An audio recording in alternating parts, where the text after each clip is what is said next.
Halo semuanya, kembali lagi bersama Candela Course. Kali ini kita akan membahas struktur dan fungsi sel part 2. Bagian sel yang selanjutnya adalah sitosol atau protoplasma. Terdapat dua bagian sitosol atau protoplasma. Yang pertama adalah sitoplasma yang berada di dalam sel dan nukleoplasma yang ada di dalam inti sel. Sitosol terdiri dari air sekitar 70% sampai 90%, bahan organik dan bahan anorganik.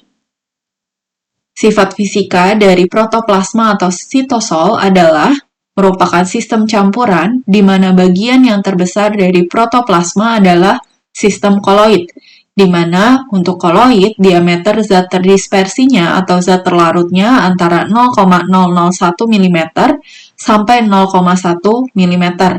Sehingga karena merupakan koloid dapat mengalami perubahan kekentalan koloid sol ke gel dan sebaliknya.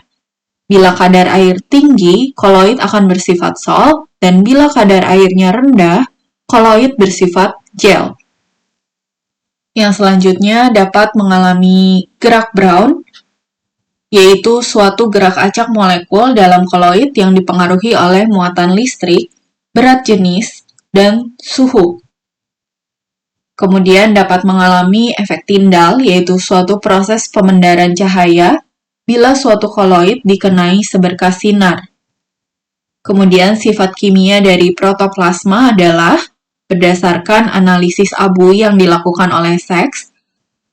Protoplasma disusun oleh unsur-unsur karbon, hidrogen, oksigen, nitrogen, sulfur atau belerang, fosfor, kalium, kalsium, magnesium, besi, natrium, klorida, dan yodium.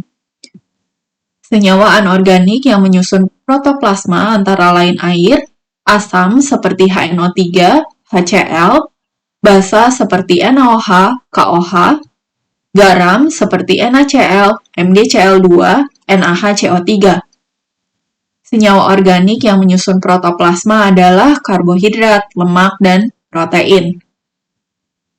Bagian yang selanjutnya adalah nukleus. Nukleus mengandung sebagian besar gen yang mengendalikan sel eukariota. Sebagian lain gen terletak di dalam mitokondria dan kloroplas. Diameternya rata-rata 5 mikrometer, merupakan organel yang paling mencolok dalam sel eukariota. Kebanyakan sel memiliki satu nukleus, namun ada pula yang memiliki banyak nukleus. Contohnya sel otot rangka. Ada pula yang tidak memiliki nukleus, contohnya sel darah merah matang yang kehilangan nukleusnya saat berkembang. Selubung nukleus melingkupi nukleus dan memisahkan isinya yang disebut nukleoplasma dari sitoplasma.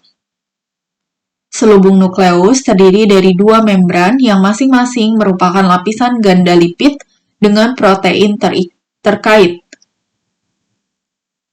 Dalam nukleus, DNA terorganisasi bersama dengan protein menjadi kromatin.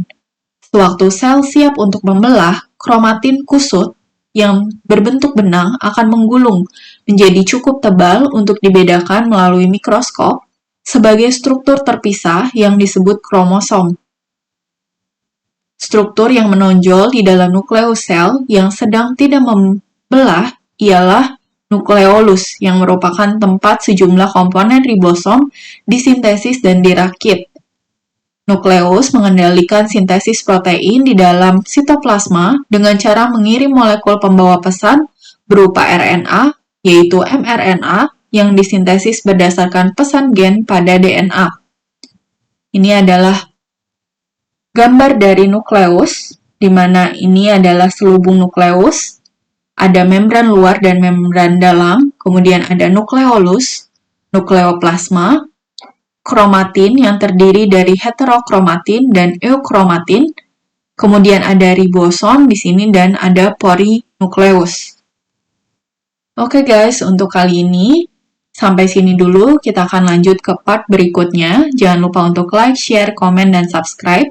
Follow Instagram kita di @candelacourse, Facebook kita di Candela Course Cikarang, dan TikTok kita di Candela Course. Semangat!